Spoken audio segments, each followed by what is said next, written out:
Bienvenue dans ce tutoriel sur la Méditerranée médiévale. Le monde médiéval, c'est le Moyen-Âge. Il dure du 5e siècle après Jésus-Christ jusqu'à la fin du 15e siècle. C'est très long, mais on va voir qu'il y a une certaine forme d'unité autour de cette Méditerranée médiévale. Unité autour de 3 civilisations.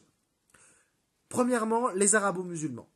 Au sud de la Méditerranée, ce sont des civilisations arabes qui donc maîtrisent la langue arabe et qui sont musulmanes, qui suivent l'expansion de l'islam au 7e siècle. Ils dominent le sud de l'Espagne, l'Afrique du Nord, mais également le Proche-Orient. Il y a différents États qui sont des califats, un calife étant un descendant du prophète.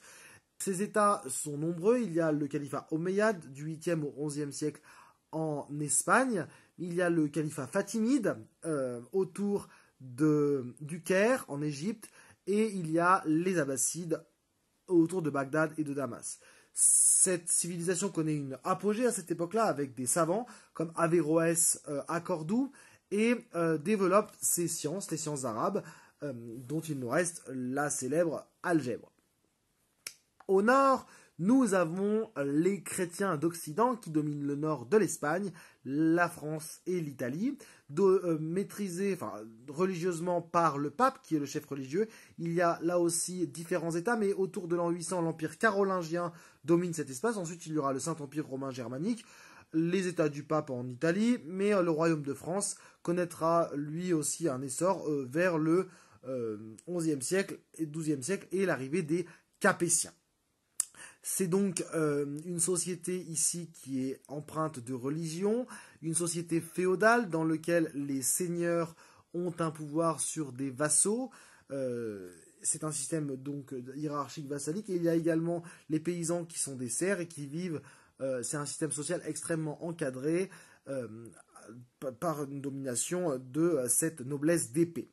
La religion est omniprésente avec un contrôle des évêques et du coup du clergé sur leurs ouailles, donc qui sont les croyants, une société extrêmement religieuse dans laquelle les croyants sont soumis au devoir du chrétien, dont la confidence qui donne un grand pouvoir aux religieux.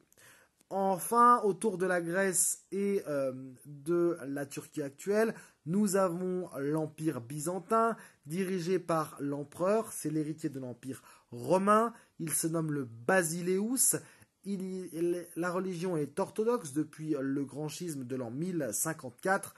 Il est divisé, donc il n'obéit plus au pape de Rome, qui lui, le pape de Rome, domine l'Occident chrétien. Ces Byzantins ont un chef religieux qui est le patriarche, mais surtout ils sont entrés autour de leur capitale Constantinople, qui est la capitale commerciale encore de la Méditerranée médiévale, jusque vers le 12e, 13e siècle.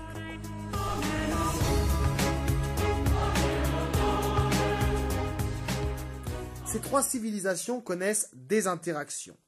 Alors, le premier type d'interaction, ce sont les conflits. 3 types de conflits. La croisade. Les croisades sont des expéditions militaires qui débutent vers l'an 1100, en 1099 exactement, qui seront au nombre de 4 principales et qui aboutissent à la conquête des États latins d'Orient par les croisés, donc qui sont des missionnaires chrétiens envoyés par le pape à destination de la Terre Sainte, c'est-à-dire Jérusalem et tout le Proche-Orient actuel, l'équivalent du Liban et d'Israël actuel. Les croisades entraînant une réaction, donc la réaction musulmane, qui est le djihad. Le djihad, c'est la guerre sainte, c'est un des devoirs du musulman de défendre sa terre, le dar à l'islam, et les califes ou sultans musulmans vont précipiter les croyants dans cette lutte contre les chrétiens. C'est l'exemple de Saladin qui mettra dehors les croisés et reconquiert Jérusalem suite à la bataille du Hattin en 1087.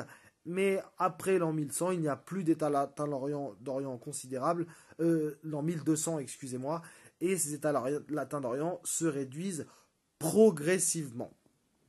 Enfin, dernière modalité de conflit, la Reconquista. Donc là, nous sommes en Espagne. également des chrétiens croisés, mais surtout les seigneurs espagnols chrétiens, attaquent progressivement le sultanat almohade et reconquiert le sud de la péninsule ibérique. C'est une longue reconquête, reconquista égale reconquête, et qui passe par la prise des Baléares au milieu du XIIIe siècle, et puis une lente chute vers le sud. La bataille Las Navas de Tolosa en 1212 avance cette reconquête, mais c'est surtout la prise de Grenade en 1492 qui marque la fin de cette reconquête.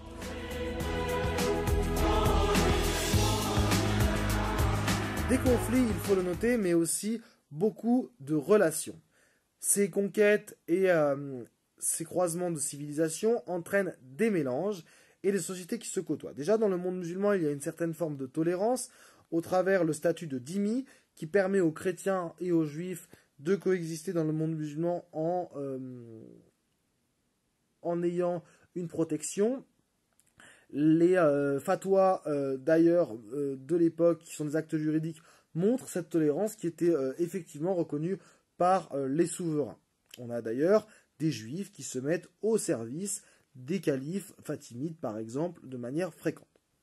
Ensuite, du côté des interactions culturelles, il y a des mélanges architecturaux et on retrouve, par exemple, en Sicile, à Palerme, des édifices musulmans qui sont rebaptisés en église. Ce sera également le cas dans l'Espagne. Il y a également des interactions entre souverains et les savants arabes sont parfois au service des souverains aragonais en Espagne, ou alors Al-Idrissi est au service de Roger II en Sicile. Il y a, qui est un géographe, il y a donc des relations importantes.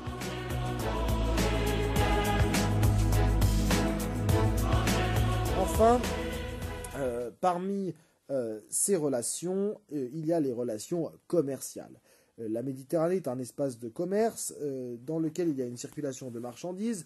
Le blé, le vin et le bois et la laine d'Europe du Nord, mais de France, arrivent et débarquent sur les ports vénitiens, génois et partent vers les cités d'Alexandrie, de Constantinople et d'Antioche ou de Tunis, qui sont les grands ports musulmans ou byzantins. Inversement, l'or, les esclaves, la soie, les épices remontent du monde arabe et irriguent l'Europe. Nous sommes dans un commerce florissant. Dans ce commerce florissant, les cités-États italiennes, Gênes, Amalfi, mais surtout Venise, acquièrent un poids important. Ce poids devient un poids même politique, puisque Venise, au tout début du XIIIe siècle, devient une puissance politique avec l'acquisition de territoires comme la Crète, mais également sa puissance financière lui permet même de détourner la 4e croisade qui termine sa course à Constantinople, puis Constantinople, les chevaux de la place Saint-Marc étant les chevaux piqués à Constantinople en 1204 lors de cette croisade ratée, ou alors réussie pour les Vénitiens. Venise est donc la puissance commerciale majeure, la Sérénissime et ses doges dominent l'Adriatique, mais également le commerce en Méditerranée. Ils imposent leur ducat, leur monnaie. Le commerce permet donc cette puissance. Nous avons donc fait rapidement le portrait de cette Méditerranée médiévale, et même s'il est très rapide de définir presque 1000 ans d'histoire en 5 mots, voilà ce qu'il faut retenir pour vous en seconde à ce stade.